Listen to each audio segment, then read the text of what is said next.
Parliament శీతాకాల సమావేశాలు November 25 నుంచి ప్రారంభం కానున్నాయి. ఈ నేపథ్యంలో సీఎం చంద్రబాబు పార్టీ ఎంపీలతో ఉండవల్లిలోని తన నివాసంలో సమావేశమయ్యారు. రాష్ట్రాభివృద్ధి లక్ష్యంగా ఈ సమావేశాల్లో అనుసరించవలసిన వ్యూహంపై పార్టీ ఎంపీలకు సీఎం చంద్రబాబు దిశానిర్దేశం చేశారు. ముఖ్యమంత్రి చంద్రబాబు ఎంపీలతో తెలుగుదేశం పార్లమెంటరీ పార్టీ భేటీ ముగిసింది. ఏపీకి రావాల్సిన ప్రాజెక్టులపై కేంద్రంతో చర్చిస్తామని ఎంపీలు స్పష్టం చేశారు. చంద్రబాబు ఎంపీలకు దిశానిర్దేశం చేశారు. 2047 విజన్ డాక్యుమెంట్ ప్రధాన లక్ష్యంగా తీసుకుని ముందుకు వెళ్తున్నామని ఎంపీలు తేల్చి చెప్పారు. 2047 విజన్ డాక్యుమెంట్కు కేంద్ర సహకారం అవసరమన్నారు. పార్లమెంటు సమావేశాలను ఒక వేదికగా వాడుకొని ఒక్కొక్క సమస్యను పరిష్కరించుకుంటామని ఆశాభావం వ్యక్తం చేశారు. 5 ఏళ్లలో జగన్ ఏపీ బ్రాండ్ను దెబ్బతీశారని మండిపడ్డారు. ఏపీకి రావాల్సిన పెట్టుబడులు జగన్ చర్యల వల్ల పక్క రాష్ట్రాలకు వెళ్లాయని పేర్కొన్నారు. బ్రాండ్ ఆంధ్రప్రదేశ్ను మళ్లీ తీసుకువస్తామని తెలిపారు. ఏపీకి పెట్టుబడులు ఎలా తీసుకురావాలనే దానిపై ఒక డాక్యుమెంట్తో ముందుకు వెళ్తున్నామని అన్నారు. సెకీ ఒప్పందంపై అన్ని కోణాల్లో రాష్ట్ర ప్రభుత్వం పరిశీలిస్తోందని వివరించారు. న్యాయ నిపుణుల సలహాకు అనుగుణంగా ప్రభుత్వం వెళ్తుందని తెలిపారు.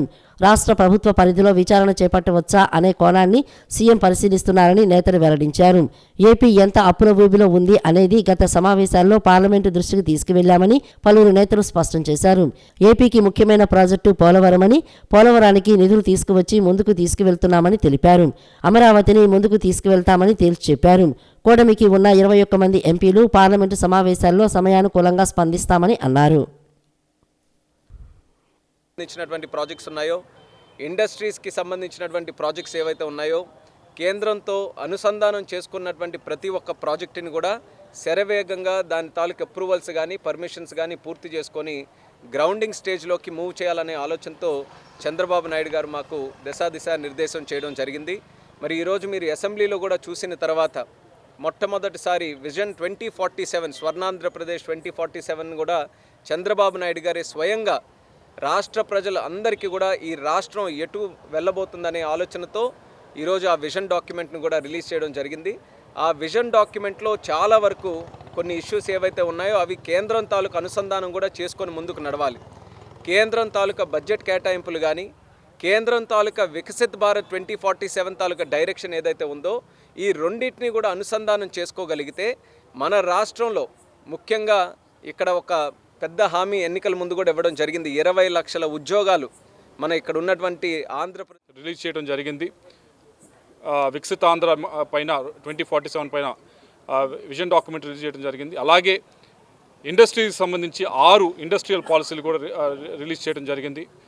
అలాగే అగ్రికల్చర్ సంబంధించి కూడా ఏం చేయబోతా ఉన్నామని చెప్పి కూడా ఒక స్పష్టత మొన్న ఇచ్చిన బడ్జెట్లో ఏదైతే 10 రోజుల క్రితం ప్రజెంట్ చేయడం జరిగిందో దాంట్లో కూడా చాలా క్లియర్గా చెప్పడం జరిగింది. వీటన్నిటినీ కూడా వచ్చే సమావేశాల్లో మేము మాట్లాడదలుచుకున్నాం. వీటన్నిటినీ కూడా మాట్లాడి మరొకసారి అదే ప్రయత్నం కేవలం అధికారంలో ఉన్న వారినే కాదు, కూటమిలో ఉన్న బీజేపీనో జనసేనో కన్విన్స్ చేయడం కాదు, ఈవెన్ ప్రతిపక్షంలో ఉన్న వారిని కూడా ఆంధ్ర రాష్ట్రానికి ఎందుకు న్యాయం చేయాలి అనేదాన్ని వారికి కూడా కన్విన్స్ చేయాల్సిన బాధ్యత. ఆంధ్రప్రదేశ్ రాష్ట్ర అసెంబ్లీ సమావేశాలు ఎట్టకేలకు ముగిశాయి. 10 రోజుల పాటు సాగిన సభలో వార్షిక బడ్జెట్ను ప్రవేశపెట్టారు. పలు అంశాలపై ప్రశ్నలు, చర్చలు సాగించారు. 21 ప్రభుత్వ బిల్లులను ప్రవేశపెట్టి ఆమోదముద్ర వేశారు. ముఖ్యమైన పాలసీలపై మంత్రులు స్టేట్మెంట్లిచ్చి తీర్మానాలు పెట్టారు. చివరిగా స్వర్ణాంధ్రప్రదేశ్ 2047 విజన్ డాక్యుమెంట్ ప్రజెంటేషన్ చేశారు. ఆంధ్రప్రదేశ్ రాష్ట్ర 16వ శాసనసభ సమావేశాలు నవంబర్ 11న ప్రారంభమై నిన్నటితో ముగిశాయి. 10 రోజుల పాటు సాగిన సభా సమావేశాలు 59 గంటల 57 నిమిషాలు కొనసాగాయి. 175 మంది శాసనసభ్యులకు గాను వైసీపీ సభ్యులు 11 మంది గైర్హాజరు కాగా టీడీపీ, జనసేన, బీజేపీ కూటమి సభ్యులు సమావేశాలకు హాజరయ్యారు. ఈ సమావేశాల్లో 120 మంది సభ్యులు మాట్లాడే అవకాశం పొందారు. తొలి రోజు 2024-25 సంవత్సరానికి సంబంధించిన బడ్జెట్ను ఆర్థిక మంత్రి పయ్యావుల కేశవ్ ప్రవేశపెట్టారు. వ్యవసాయ శాఖ బడ్జెట్ను వేరుగా ప్రవేశపెట్టారు. బడ్జెట్పై సాగిన చర్చలో అనేక మంది సభ్యులు పాల్గొని వారి అభిప్రాయాలను వెల్లడించారు. ప్రతిరోజు సాగిన ప్రశ్నోత్తరాలు 0 అవర్లో అనేక అంశాలపై శాసనసభ్యులు సంధించిన 75 ప్రశ్నలకు మంత్రులు జవాబులిచ్చారు. కొన్ని ప్రశ్నలకు డీమ్డ్ టు ఆన్సర్ వెలువచ్చారు. పోలవరంపై స్వల్పకాలిక చర్చ చేపట్టారు. ల్యాండ్ గ్రాబింగ్ పీడీ యాక్ట్ సవరణతో పాటు చెత్త పన్ను రద్దు, ఎక్సైజ్ శాఖ, పంచాయతీరాజ్ చట్ట సవరణ, 3 పిల్లలు ఉన్నా పోటీకి అర్హులే అనే చట్ట సవరణ బిల్లు, ద్రవ్య వినిమయ బిల్లుతో పాటు మొత్తం 21 బిల్లులను మంత్రులు ప్రవేశపెట్టగా సభ్యులు ఏకగ్రీవంగా ఆమోద ముద్ర వేశారు. Drone policy, sports policy, tourism పాలసీలతో పాటు electronic policy, data centre policy, మహిళలకు చట్టసభల్లో 33% రిజర్వేషన్ కల్పించాలనే అంశాలపైన తీర్మానాలను ప్రవేశపెట్టారు. ఈ సమావేశాల్లోనే డిప్యూటీ స్పీకర్గా రఘురామకృష్ణరాజు ఎన్నిక, పీఏసీ అంచనాల కమిటీ, పీఎస్యూ కమిటీలకు ఎన్నికలు నిర్వహించారు. సమావేశాలు జరిగిన తీరు, గణాంకాలను ప్రకటించిన స్పీకర్ అయ్యన్న పాత్రుడు సమావేశాలను నిరవధికంగా వాయిదా వేసినట్లు ప్రకటించారు. గౌతమ్ ఆదాని దేశం పరువు, జగన్ ఆంధ్రప్రదేశ్ పరువు తీశారని ఏపీ కాంగ్రెస్ అధ్యక్షురాలు వైఎస్ షర్మిల అన్నారు. గౌతమ్ ఆదాని భారత్లో కొన్ని ఒప్పందాలు చేసుకున్నారని, కొన్ని రాష్ట్రాలకు చెందిన సీఎంలకు లంచాలు ఇచ్చినట్లు వెల్లడైందని పేర్కొన్నారు. ఒక్క ఒప్పందంలో జగన్ కు 1750 కోట్లు లంచం ముట్టిందని, రాష్ట్ర ప్రజలపై 17,500 కోట్ల భారం పడిందని ఆరోపించారు. గౌతమ్ అదానీ దేశం పరువు, జగన్ ఆంధ్రప్రదేశ్ పరువు తీశారని ఏపీ కాంగ్రెస్ అధ్యక్షురాలు వైఎస్ షర్మిల అన్నారు. వైఎస్ జగన్ కు పారిశ్రామికవేత్త గౌతమ్ అదానీ 1750 కోట్ల రూపాయల లంచం ఇచ్చినట్లు అమెరికా ఏజెన్సీల దర్యాప్తులో స్పష్టంగా వెల్లడైందని షర్మిల తెలిపారు. అమెరికా ఏజెన్సీలు గౌతమ్ అదానీ మరికొందరిపై అభియోగాలు చేశాయని అన్నారు. గౌతమ్ అదానీ భారత్లో కొన్ని ఒప్పందాలు చేసుకున్నారని, కొన్ని రాష్ట్రాలకు చెందిన సీఎంలకు లంచాలు ఇచ్చినట్లు వెల్లడైందని పేర్కొన్నారు. 2100 కోట్లు లంచాలు ఇచ్చినట్లు వెల్లడించారని, అందులో ఏపీ ఉన్నతాధికారికి 1750 కోట్లు లంచం ఇచ్చినట్లు పేర్కొన్నారని షర్మిల తెలియజేశారు. ఆధారాలు ఉన్నందున కేసులు పెట్టినట్లు అమెరికా ఏజెన్సీలు వెల్లడించాయన్నారు. గౌతమ్ అదానీపై విచారణ చేస్తే ఈ విషయం వెల్లడైందని, 1750 కోట్లు జగన్కు లంచం ఇచ్చినట్లు స్పష్టంగా తెలుస్తోందని అన్నారు. అమెరికా ఏజెన్సీలు బయటపెట్టే వరకు విషయం తెలియదన్న షర్మిల, గౌతమ్ అదానీ దేశం పరువు, జగన్ ఆంధ్రప్రదేశ్ పరువు తీశారని మండిపడ్డారు. ఒక్క ఒప్పందంలో జగన్కు 1750 కోట్లు లంచం ముట్టిందని, రాష్ట్ర ప్రజలపై 17,500 కోట్ల భారం పడిందని స్పష్టం చేశారు. అదానీ గారు దేశం పరువు తీస్తే జగన్మోహన్ రెడ్డి గారు ఆంధ్ర రాష్ట్ర పరువు తీశారు. జగన్మోహన్ రెడ్డి గారిని అడుగుతున్నాం, కేవలం మీ లంచం కోసం, మీకు ఒక్క డీలులో వచ్చిన లంచం 1750 కోట్ల రూపాయలు అంటున్నారు. మీకు ఒక్క డీలులో వచ్చిన లంచం 1750 కోట్ల రూపాయలు ప్రజలకు ఎంత భారంగా మారుతుందో ఒకసారైనా ఆలోచించలేకపోయారా? 1700 కోట్ల రూపాయలు సోలార్ విద్యుత్లో జగన్మోహన్ రెడ్డి గారికి లంచం అయితే 17,000 కోట్ల రూపాయలు ఆంధ్ర రాష్ట్ర ప్రజల నెత్తిన విద్యుత్ భారం పడుతుంది. రెండిటికి కనెక్షన్ ఉంది అని నేను అంటం లేదు, కానీ ఈరోజు సినారియో చూడండి ఒకసారి. 1700 కోట్ల రూపాయలేమో జగన్మోహన్ రెడ్డి గారికి లంచం వచ్చింది విద్యుత్లో, సోలార్ విద్యుత్లో అని మాట్లాడుతున్నాం. మొన్నటి వరకు జగన్మోహన్ రెడ్డి గారు చేసిన అప్పుల వల్ల డిస్కాంలకు నష్టం వచ్చి 17,000 కోట్ల రూపాయలు ఆంధ్ర రాష్ట్ర ప్రజల మీద కరెంటు బిల్లుల భారం మోపబోతుంది చంద్రబాబు గవర్నమెంట్ అని మేము పగలనక రాత్రనక లాంతర్లు పట్టుకొని మరీ ప్రొటెస్టులు చేసి ప్రజల కోసం కొట్లాడడం జరిగింది. 2027లో పోలవరం పూర్తి చేసేందుకు ఏపీ ప్రభుత్వం చిత్తశుద్ధితో పనిచేస్తున్నట్లు రాష్ట్ర జలవనరుల మంత్రి నిమ్మల రామానాయుడు తెలిపారు. డయాఫ్రమ్ వాల్ పనులతో పాటు earth cum rock fill dam నిర్మాణం కొనసాగిస్తామని వెల్లడించారు. అదే సమయంలో నిర్వాసితులకు పునరావాసం కల్పించేందుకు కట్టుబడి ఉన్నట్లు తెలిపారు. గత ప్రభుత్వ విధ్వంస విధానాలతో పోలవరం ఆలస్యమైందని, అన్నింటినీ సర్ది ముందుకెళతామని మండలిలో స్పష్టం చేశారు. పోలవరం ప్రాజెక్టు పనుల పురోగతి, ఎత్తు తొలగింపుపై శాసనమండలిలో సభ్యులు అడిగిన ప్రశ్నలకు మంత్రి నిమ్మల రామానాయుడు సమాధానమిచ్చారు. 2014-19 గత టీడీపీ పాలనలో 11,762 కోట్లు ఖర్చు పెట్టి 72% పైగా పనులు పూర్తి చేశామన్న నిమ్మల, 2019-24 వైసీపీ పాలనలో కేవలం 4,000 కోట్లు మాత్రమే ఖర్చు పెట్టి 3% పనులు జరిగినట్లు రికార్డుల్లో చూపించారని తెలిపారు. గత టీడీపీ పాలనలో పోలవరం R&R కాలనీల నిర్మాణాలకు 4,144 కోట్లు ఖర్చు చేస్తే వైసీపీ పాలనలో ఒక్క R&R కాలనీ పూర్తి చేయలేదని అన్నారు. అధికారంలోకి వచ్చిన 15 నెలల వరకు ఏ పనులు చేయకపోవడం వల్ల డయాఫ్రమ్ వాల్ను పట్టించుకోకుండా విధ్వంసం చేశారని నిమ్మల ఆరోపించారు. 2020లో వచ్చిన వరదలతో డివాల్ దెబ్బతిందని ఐఐటి హైదరాబాద్ నిపుణులే చెప్పారన్న నిమ్మల రామానాయుడు, డయాఫ్రమ్ వాల్ దెబ్బతినడంతో ప్రాజెక్టు 20 ఏళ్లు వెనక్కి వెళ్లడంతో పాటు కొత్తగా డయాఫ్రమ్ వాల్ నిర్మాణానికి మరో 1,000 కోట్లు ఖర్చవుతోందని తెలియజేశారు. ఏదైతే మరి యొక్క ప్రభుత్వం మారిన తర్వాత, ఎందుకంటే 2019లో ప్రభుత్వం కంటిన్యూ అయ్యి ఉంటే ఆ యొక్క డయాఫ్రమ్ వాల్ పైన మేజర్ డ్యామ్ ఏదైతే ఉందో ECRF earth cum rock fill dam ఏదైతే ఉందో అది కూడా నిర్మాణం ప్రారంభించుకుని 2021 కల్లా పోలవరం పూర్తయి ఉండేది అధ్యక్ష. కానీ దురదృష్టవశాత్తు ప్రభుత్వం మారిన తర్వాత కక్షపూరితంగా అక్కడ పనిచేసేటువంటి ఏజెన్సీలు ఏవైతే ఉన్నాయో వాటన్నిటిని కూడా 2019 జూన్ నెలలో రద్దు చేసేసి 17 నెలలు అక్కడ ఏజెన్సీ లేకుండా చేసి 17 నెలలు అక్కడ ఎక్స్పీరియన్స్ ఉన్నటువంటి అధికారులు ఎవరికి లేకుండా చేయడం వల్ల 2020 ఆగస్టులో వచ్చినటువంటి వరదలకు డయాఫ్రమ్ వాళ్ళు దెబ్బతిందని. అది నేను చెప్పడం కాదు అధ్యక్ష, డైరెక్ట్ గా ఎవరైతే నీతి ఆయోగ్ ఏదైతే ఈ యొక్క ఐఐటి హైదరాబాద్ ఏదైతే నిపుణుల కమిటీని పంపించారో వాళ్లే రిపోర్ట్ ఇచ్చినటువంటి పరిస్థితి అధ్యక్ష. అదే విధంగా ఏదైతే చాలా క్లియర్ గా ఆ రోజు ఏజెన్సీని మార్చవద్దు, ఎందుకంటే ఏజెన్సీలు మారిస్తే ఒకే వర్క్ ని 2 ఏజెన్సీలు పనిచేస్తే రేపొద్దున ఆ వర్క్ కి ఏదైనా ప్రమాదం జరిగితే ఎవరు బాధ్యత వహిస్తారని చెప్పి ఆ రోజు పీపీఏ కూడా ఆ రోజు రాష్ట్ర ప్రభుత్వానికి లేఖలు రాసి. గత 5 ఏళ్లలో జగన్ చేసిన విధ్వంసం, అవినీతిని ఇప్పటికే చర్చించామని, ఆంధ్రప్రదేశ్ ప్రతిష్ట బ్రాండ్ను దెబ్బతీసేలా ప్రవర్తించారని ముఖ్యమంత్రి చంద్రబాబు ధ్వజమెత్తారు.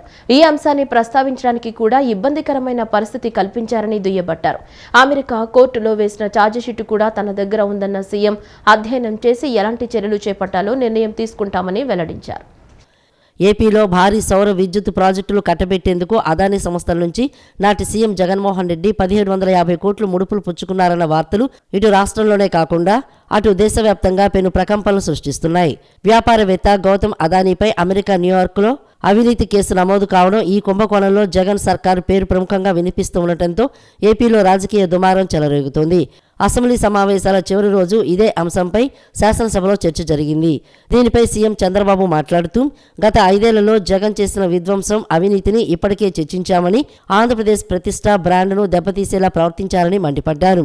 ఈ అంశాన్ని ప్రస్తావించడానికి కూడా ఇబ్బందికరమైన పరిస్థితి కల్పించారని ఆవేదన వ్యక్తం చేశారు.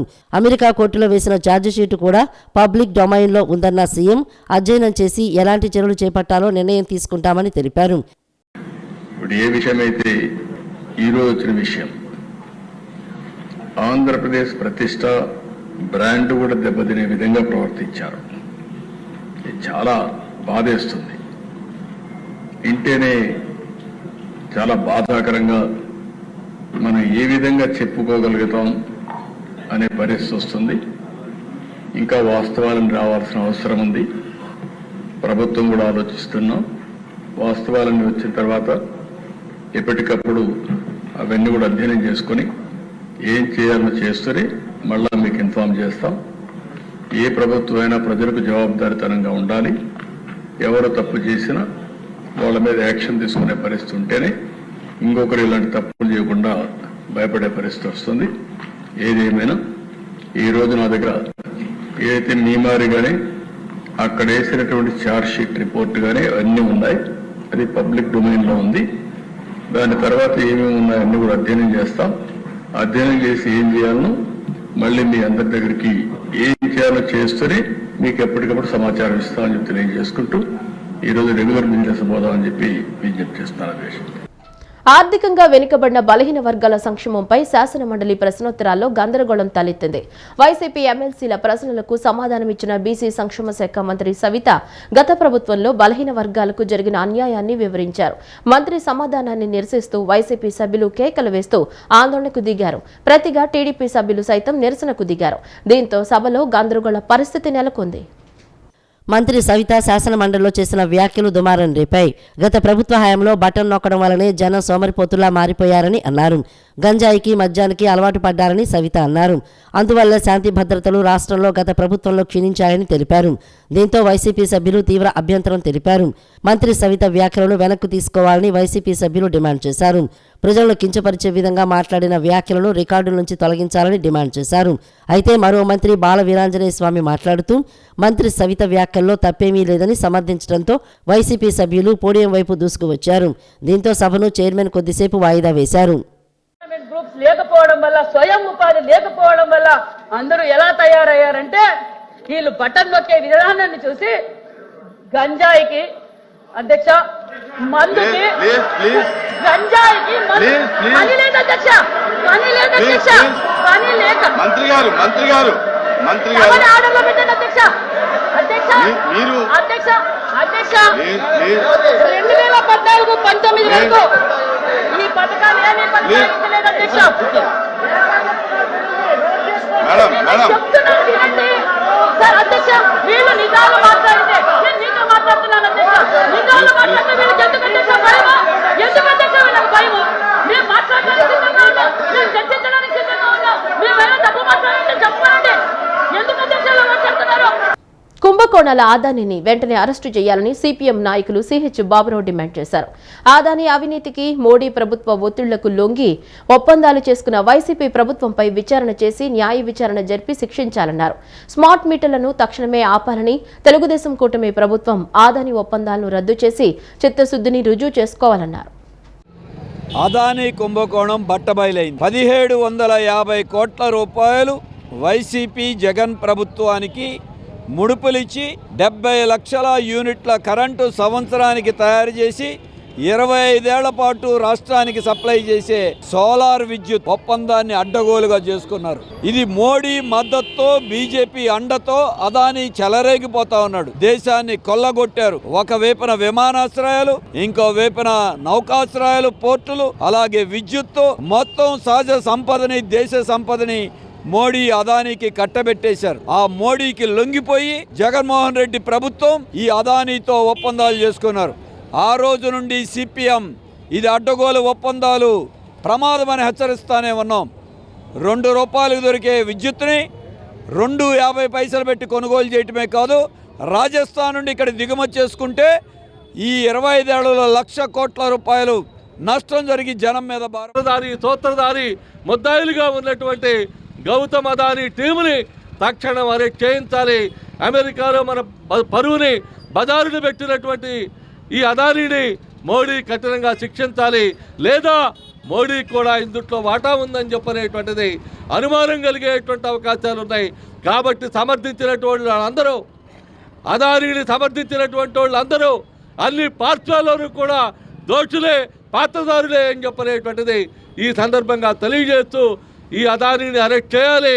తక్షణం ఈ ఒప్పందాలను రద్దు చేస్తూ అసెంబ్లీలో తీర్మానం చేయాలి. అసెంబ్లీ అయిపోయింది, ఇక మళ్ళీ ఎప్పుడో అసెంబ్లీ ఆయన కుదిరినప్పుడు వాళ్ళకి కలిగినప్పుడు ఆలోచన పెడతారు. అందుకనే బహుశా ఈ రోజుతోనే క్లోజ్ చేశారేమో అసెంబ్లీ అని అనిపిస్తూ ఉంది. విద్యార్థుల కోసం ఫీజు రియంబర్స్మెంట్ పథకాన్ని కూటమి ప్రభుత్వం కొనసాగిస్తుందని సాంఘిక సంక్షేమ శాఖ మంత్రి డోలా బాల వీరాంజనేయ స్వామి స్పష్టం చేశారు. తల్లి ఖాతాలో, ఆ తర్వాత తల్లి విద్యార్థి జాయింట్ ఖాతాలో నగదు జమ చేయడం వల్ల అవస్థలు పడ్డారని చెప్పారు. ఇకపై ఈ విధానానికి స్వస్తి పలికి గతంలో మాదిరిగా విడతల వారీగా విద్యార్థుల ఫీజుల బకాయిలు కళాశాలకు చెల్లిస్తామన్నారు. విద్యార్థుల కోసం ఫీజు రియంబర్స్మెంట్ పథకాన్ని కూటమి ప్రభుత్వం కొనసాగిస్తుందని సాంఘిక సంక్షేమ శాఖ మంత్రి డోలా బాల వీరాంజనేయ స్వామి స్పష్టం చేశారు. ఇకపై కళాశాల యాజమాన్యాల ఖాతాలకే ఫీజు రియంబర్స్మెంట్ చెల్లింపులు చేస్తామని తెలిపారు. ఫీజు రియంబర్స్మెంట్ పథకం అమలుపై శాసనమండలి సభ్యుల ప్రశ్నలకు మంత్రి సమాధానం ఇచ్చారు. గత ప్రభుత్వం తల్లి ఖాతాలో నగదు జమ చేసే విధానం తెచ్చి ఫీజులు చెల్లించకుండా ఎగ్గొట్టిందని ఆరోపించారు. తల్లి ఖాతాలలో, ఆ తర్వాత తల్లి విద్యార్థి జాయింట్ ఖాతాలో నగదు జమ చేయటం వల్ల అవస్థలు పడ్డారని చెప్పారు. ఇకపై ఈ విధానానికి స్వస్తి పలికి గతంలో మాదిరిగా విడతల వారీగా విద్యార్థుల ఫీజుల బకాయిలు కళాశాలకు చెల్లిస్తామని అన్నారు. పీజీ చదివే విద్యార్థులకు ఫీజు రియంబర్స్మెంట్ ఇచ్చే అంశం ప్రభుత్వ పరిశీలనలో ఉందన్నారు. గత ప్రభుత్వం మెస్ ఛార్జీలు, ట్యూషన్ ఫీజులు సగం కూడా చెల్లించలేదని అన్నారు. విద్యార్థులకు న్యాయం జరిగేలా చర్యలు తీసుకుంటామని తెలియజేశారు. ఇక్కడ ఇంకొక విషయం తీసుకుంటే అధ్యక్ష, గత ప్రభుత్వం వసతి దీవెన అనే పేరు పెట్టింది అధ్యక్ష. బడ్జెట్ కేటాయింపులేమో బారెడు, ఖర్చు చేసిందేమో మురుడు అధ్యక్ష. 1920లో 119 కోట్లు కేటాయించి 114 ఖర్చు పెట్టారు అధ్యక్ష. 2021లో 100 కోట్లు కేటాయించి 25.97 కోట్లు మాత్రమే ఖర్చు పెట్టారు అధ్యక్ష. అంటే దాదాపుగా 25% ఖర్చు పెట్టారు అధ్యక్ష. 21-22లో 110 కోట్లు కేటాయించి 51 కోట్లు ఖర్చు పెట్టారు అధ్యక్ష. అంటే దాదాపుగా 50% ఖర్చు పెట్టారు అధ్యక్ష. 22-23లో 120 కోట్లు కేటాయించి 58 కోట్లు ఖర్చు పెట్టారు. ఇది కూడా దగ్గర 50% లోపే ఉంది అధ్యక్ష. 23-24లో 100 కోట్లు కేటాయించి 65 కోట్లు ఖర్చు పెట్టారు అధ్యక్ష. మొత్తంగా తీసుకుంటే గత ప్రభుత్వంలో యావరేజ్ మీద 50% కూడా మించి ఖర్చు పెట్టలేదనే విషయం వాస్తవం అధ్యక్ష. ఇది బడ్జెట్ లెక్కల ప్రకారం నేను ఇస్తాను అధ్యక్ష. అంతేకాకుండా అధ్యక్ష, ఈ ఆర్థిక సంవత్సరంలో ఏ ఇబ్బంది లేకుండా అందరికి కూడా మెస్ ఛార్జీలు చెల్లించేందుకు ప్రభుత్వం సిద్ధంగా ఉంది అధ్యక్ష. ఈ రోజు సంక్షేమం గతంలో రేట్లు పెంచావు నేను గొప్పగా చెప్తాను అధ్యక్ష. కానీ వాస్తవాలు చూసుకుంటే అధ్యక్ష, బయట ఏమో దళిత సంక్షేమం అంటారు, దళితుల మేనమావ అంటారు, వాళ్ళని సక్రమ మార్గం వెళ్ళేటువంటి బడ్జెట్లు వాటి అన్నిటి కూడా కూడా మదర్స్ అకౌంట్స్, పేరెంట్స్ అకౌంట్ అని చెప్పేసి ఇబ్బందులు పెట్టారు అధ్యక్ష. ఇది చూస్తూ ఉంటే అధ్యక్ష, సభలో శిరోమండనాలు చేసిన వాళ్ళు ఉన్నారు, డోర్ డెలివరీ వాళ్ళు చేస్తున్నారు, రకరకాల సమస్యలు ఉన్నటువంటి వాళ్ళు కూడా దళిత సమస్యలు మాట్లాడుతూ కొద్దిగా సిగ్గు అనిపిస్తుంది అధ్యక్ష. ఏది ఏమైనప్పటికీ కూడా అధ్యక్ష, పూర్తిగా మేము బిల్లులు చెల్లించే సిద్ధంగా ఉన్నాం అధ్యక్ష. పాఠశాలల పనివేళల పెంపు నిర్ణయాన్ని పీడీఎఫ్ పక్షాన వ్యతిరేకిస్తున్నామని ఎమ్మెల్సీ ఐ వెంకటేశ్వరరావు స్పష్టం చేశారు. అసెంబ్లీ మీడియా పాయింట్లో ఆయన మాట్లాడుతూ విద్యాశాఖకు ఈ వింత ఆలోచన ఎవరికి వచ్చిందో సమాధానం చెప్పాలన్నారు. చైనా, ఫిన్లాండ్లో కూడా 6 గంటల పనిదినమే అన్నారు. విద్యార్థులు, ఉపాధ్యాయుల మానసిక స్థితులు మీకు పట్టవా అని ప్రశ్నించారు. 10 గంటలు పెంచడమే విప్లవాత్మకమైన మార్పు అనుకోవటం ముమ్మాటికి తప్పు అని అన్నారు. వెంటనే ఈ నిర్ణయం వెనక్కి తీసుకోవాలని ఆయన డిమాండ్ చేశారు. 4 గంటల వరకు 7 గంటల పనిదినం ఉపాధ్యాయులు పనిచేస్తున్నారు విరామంతో కలిపి. ఇప్పుడు దానిని పీరియడ్కి 5 నిమిషాలు పెంచి 8 గంటలు పైలట్ ప్రాజెక్టుగా అమలు చేస్తుంది. మేము పీడీఎఫ్ తరపున ప్రశ్నిస్తున్నది ఏమిటంటే, విద్యాశాఖకి ఈ వింత ఆలోచన ఎవరి నుంచి వచ్చిందో సమాధానం చెప్పాలి. ఈ ప్రపంచంలో ఫిన్లాండ్ని విద్యారంగానికి సంబంధించి చాలా ఒక మంచిదిగా పరిగణ చేస్తుండ్రు. అక్కడ 6 గంటల పనిదినం ఉంది. చైనాలో 6.5 గంటల పనిదినం ఉంది. ప్రపంచంలో ఎక్కడా 8 గంటల పనిదినం లేదు. అందువల్ల ఈ యొక్క నిర్ణయాన్ని వెనక్కి తీసుకోవాలని చెప్పి నేను చెప్పదలిచింది. ముఖ్యమంత్రి నారా చంద్రబాబు నాయుడు సారథ్యంలో 2047 విజన్తో గ్లోబల్ హబ్గా ఆంధ్రప్రదేశ్ క్రీడా విధానం మారబోతుందని రాష్ట్ర క్రీడలు, రవాణా శాఖ మంత్రి ఎం రాంప్రసాద్ రెడ్డి వెల్లడించారు. స్పోర్ట్స్ కోటాల్లో రిజర్వేషన్లు 2 నుంచి 3% పెంచుతున్నట్లు ఆయన ప్రకటించారు. శాప్లో గ్రేడ్ 3 కోచ్ల కోసం అంతర్జాతీయంగా పథకాలు సాధించిన వారికి 50% రిజర్వేషన్లు కల్పిస్తున్నట్లు తెలిపారు. ముఖ్యమంత్రి నారా చంద్రబాబు నాయుడు సారథ్యంలో 2047 విజన్తో గ్లోబల్ హబ్గా ఆంధ్రప్రదేశ్ క్రీడా విధానం మారబోతోందని రాష్ట్ర క్రీడలు, రవాణా శాఖ మంత్రి ఎం రాంప్రసాద్ రెడ్డి వెల్లడించారు.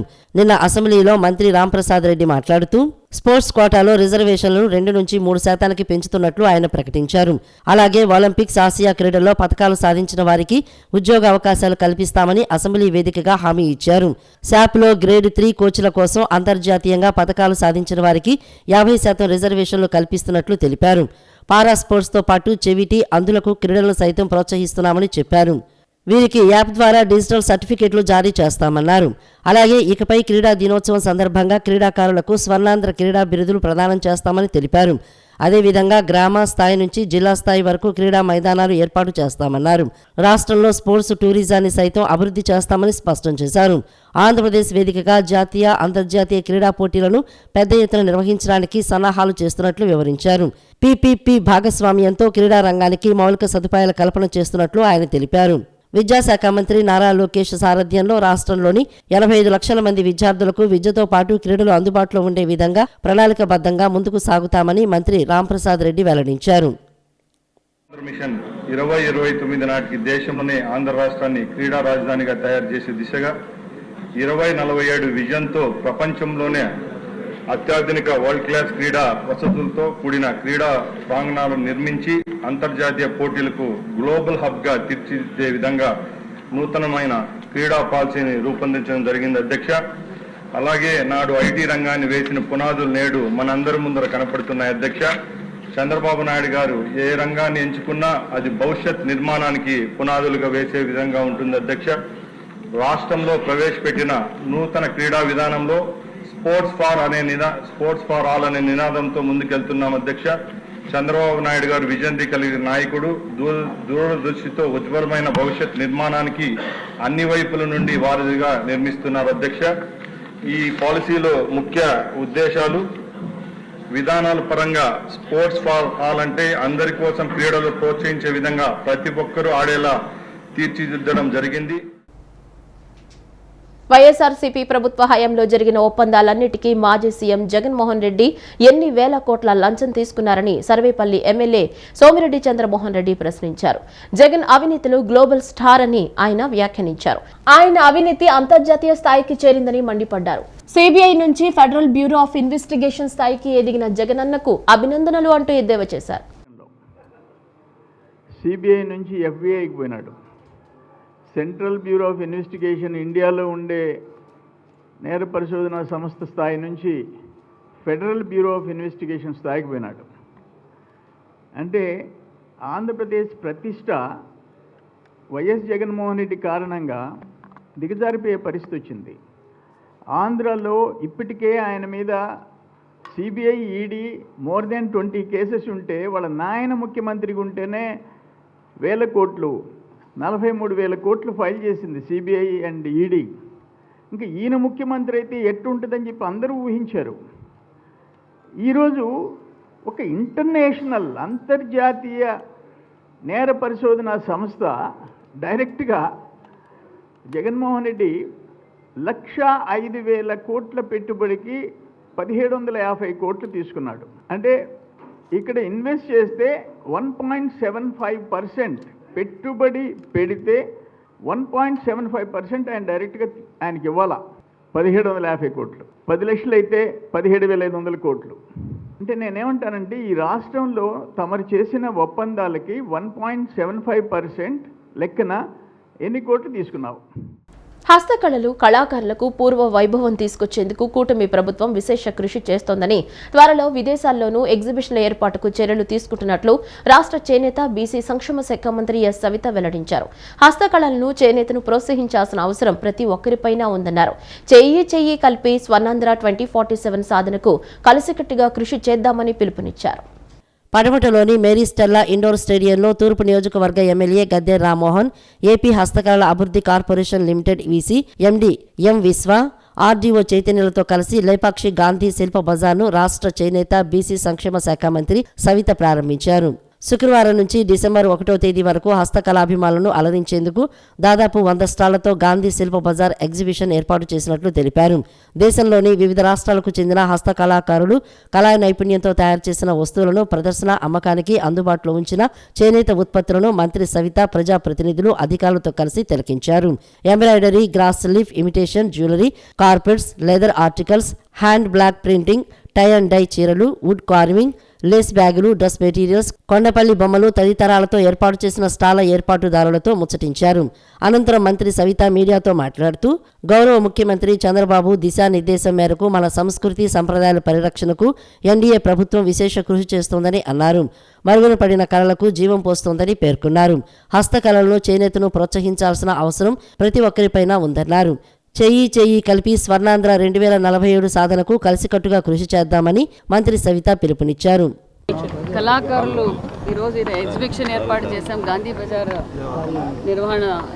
బజార్ ఏర్పాటు చేశాం. ఈ రోజు నుంచి 10 రోజులు ఈ కార్యక్రమం జరుగుతుంది. నిజంగా చూస్తుంటే అద్భుతమైన కళలు మన ఆంధ్రప్రదేశ్లో ఉన్నాయన్న విషయం మరొక్కసారి కూడా మేము నిరూపించాం. ఎందుకంటే గతంలో కూడా ఎగ్జిబిషన్స్ పెట్టాం, మరి ఇది కూడా 3వ ఎగ్జిబిషన్ కూడా మేము ఏర్పాటు చేస్తున్నాం. ఎన్డీఏ ప్రభుత్వం హస్తకళలకు, కళాకారులకు, చేనేతలకు పెద్దపీట వేయబోతుందన్న విషయాన్ని కూడా మీకు అందరికీ తెలియజేస్తూ, ఏదైతే ఈరోజు స్వయం ఉపాధి కింద ఆధారపడే వారందరికీ చేయూతగా ఉండాలనేది ఎన్డీఏ ప్రభుత్వం లక్ష్యం అన్న విషయాన్ని కూడా మీకు తెలియజేస్తున్నాం. ఎందుకంటే గతంలో కూడా ఎప్పుడూ జరగని విధంగా మాన్యశ్రీ ముఖ్యమంత్రి చంద్రబాబు నాయుడు గారు హ్యాండ్లూమ్స్ డేకు ఓపెనింగ్ కూడా ముఖ్యమంత్రి గారే ఓపెన్ చేశారు. సేల్స్ కూడా అదే విధంగా ఒక పక్క ఆక్పో ద్వారా కూడా సేల్స్ పెరిగాయి, ఒక పక్క లేపాక్షి ద్వారా కూడా సేల్స్ బాగా ఈ 5 నెలల్లో బాగా సేల్స్ పెరిగాయన్న విషయాన్ని కూడా మీకు తెలియజేస్తున్నాం. విజయవాడ తూర్పు నియోజకవర్గ ఎమ్మెల్యే గద్దె రామ్మోహన్ మాట్లాడుతూ, మన కళలు, సంస్కృతి, సంప్రదాయాలు చాలా గొప్పవని, వాటిని కాపాడుకుందామని అన్నారు. లేపాక్షి గాంధీ శిల్ప బజార్ వంటి ప్రదర్శనలతో హస్తకళలను, చేనేతలకు ఎంతో ప్రోత్సాహం లభిస్తుందని పేర్కొన్నారు. వుడ్ కార్వింగ్ వస్తువులు, కొండపల్లి బొమ్మలు వంటి కళాత్మక వస్తువులతో పాటు తోలు బొమ్మలాట వంటి ప్రదర్శనలు గాంధీ శిల్ప బజార్లో ఎంతో ఆకట్టుకుంటున్నాయని పేర్కొన్నారు. ప్రభుత్వం హస్తకళాకారులు, చేనేత కార్మికులకు అన్ని విధాలా తోడుగా నిలుస్తుందని ఎమ్మెల్యే గద్దె రామ్మోహన్ అన్నారు. ఇవాళ సెషన్లో ఆఖరి రోజైన ఇవాళ 2 గంటల పాటు 2047కి మనం ఎలా ఉండాలనే దాంట్లో ప్రత్యేకంగా చేనేత వృత్తి కళాకారుల్ని ప్రోత్సహించడమే కాకుండా కొత్త కళాకారులను సృష్టించాల్సిన అవసరం కూడా ఉంది. ఈ కళలు అది మన అదృష్టం. భారతదేశంలో ఇలాంటి కళలు ఉండటం, అందులో ఆంధ్ర రాష్ట్రంలో కూడా అగ్రగామిలో ప్రతి ఒక్క కళ కూడా ఇక్కడ ఉండటం, వాళ్ళు ప్రోత్సహించాలా, వాళ్ళు బలపరచాలా, వాళ్ళకి కావాల్సిన ఆర్థిక సహాయం చేయాలా, ఇవన్నీ కూడా చేసి రానున్న రోజుల్లో యువత కూడా స్ఫూర్తి పొందే విధంగా ఈ కళలను పోషించాలని చెప్పి ఈ రోజున ఒక నిర్దేశం చేయడం జరిగింది. ఇవాళ ఇక్కడ చూస్తూ ఉంటే వాళ్ళు ఒక వీటి నుంచి, కలుపు మొక్క నుంచి వాళ్ళు తయారు చేస్తున్న చాపలు చూసినా, బొమ్మలు చూసినా ఇది కళ్ళకి ఎంతో ఆనందంగా ఉంది. వాటిని ప్రోత్సహించాల్సిన బాధ్యత ప్రతి ఒక్కరి మీద ఉందని తెలియజేస్తారు. ప్రతి సంవత్సరం జరిగే విధంగా ఆర్యవైశ్య ఆత్మీయ సమ్మేళనం కార్తీక వన సమారాధన వచ్చే ఆదివారం బబ్బూరి గ్రౌండ్స్ లో అత్యంత వైభవంగా జరుగుతుందని శ్రీ వాసవి ఫౌండేషన్ చైర్మన్ వివికే నరసింహారావు ప్రకటించారు. ఆర్యవైశ్య ఆత్మీయ సమ్మేళనంలో భాగంగా శ్రీ రమా సహిత సత్యనారాయణ స్వామి వారి వ్రతములు నిర్వహించడం జరుగుతుందని వెల్లడించారు. బబ్బూరి గ్రౌండ్స్ లో ఏర్పాటు చేసిన మీడియా సమావేశంలో వివికే నరసింహారావు మాట్లాడుతూ శ్రీ వాసవి ఫౌండేషన్, విజయవాడ అర్బన్ జిల్లా ఆర్యవైశ్య సంఘం, విజయవాడ అర్బన్ జిల్లా మహిళా విభాగం, ప్రపంచ ఆర్యవైశ్య మహాసభ, Vijayawada chamber of commerce and industries సంయుక్త ఆధ్వర్యంలో ఆర్యవైశ్య ఆత్మీయ సమ్మేళనం కార్తీక వన సమారాధన కార్యక్రమం నిర్వహిస్తున్నట్లు తెలిపారు. ఈ కార్యక్రమంలో ప్రత్యేకంగా శ్రీ రమా సహిత సత్యనారాయణ స్వామి వారి సామూహిక వ్రతములు నిర్వహిస్తున్నట్లు, ఈ వ్రతాల్లో పెద్ద ఎత్తున దంపతులు పాల్గొంటారని తెలిపారు. ఈ సమారాధనలో సుమారు 10,000 మంది ఆర్యవైశ్యులు పాల్గొంటారని చెప్పారు. వన సమారాధన పూజానంతరం తెనాలి శృంగేరి మఠ పీఠాధిపతి అనంత బాలస్వామి, శైవక్షేత్రం శివస్వామి ప్రవచనాలు ఉంటాయని పేర్కొన్నారు. అంతేకాకుండా పలు సాంస్కృతిక కార్యక్రమాలు, ఆటల పోటీలు వంటి కార్యక్రమాలు నిర్వహిస్తున్నట్లు తెలిపారు.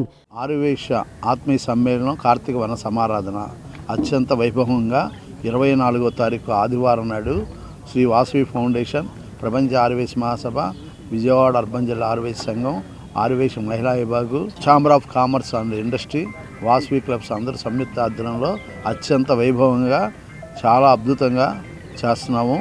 ఈ కార్యక్రమానికి సుమారుగా సత్యనారాయణ స్వామి వ్రతాల్లో సుమారుగా 1,500 నుంచి 2,000 మంది వరకు దంపతులు కూర్చునే అవకాశం ఉంది. అట్లాగే భోజనాలు కూడా చాలామందికి, వన సమారాధన కూడా వీలైనంత ఎక్కువ మందికి ఇక్కడ ఏర్పాటు చేయడం జరుగుతుంది. అదేవిధంగా ఈ వన సమారాధన దీంట్లో అనంతరం, పూజ అనంతరం బాలస్వామి గారని తెనాలి శృంగేరి మఠ వారసుడు, ఆయన కూడా పరంపరలో అయినప్పుడు ఆయన ప్రవచనం ఉంటుంది. శ్రీ వాసవి వైభవం మీద ఆయన ప్రవచనం చెప్తారు. తర్వాత అలాగే శివస్వామి గారు కూడా వస్తారు. ఆయన కూడా శుభాశీస్సులు అందించి ఈ కార్యక్రమానికి ఆయన కూడా ప్రవచనం చెప్పే అవకాశం. ఈ సమావేశంలో మాజీ కార్పొరేటర్ నూకల నాగేశ్వరరావు, వాసవి క్లబ్ గవర్నర్ సతీష్, ఆర్యవైశ్య సంఘం నాయకులు వల్ల శివప్రసాద్, మున్నా కృష్ణ, నమ్మూరు ప్రదీప్ తదితర ఆర్యవైశ్య నాయకులు పాల్గొన్నారు. ఈ వార్తలు ఇంతటితో సమాప్తం. నమస్కారం.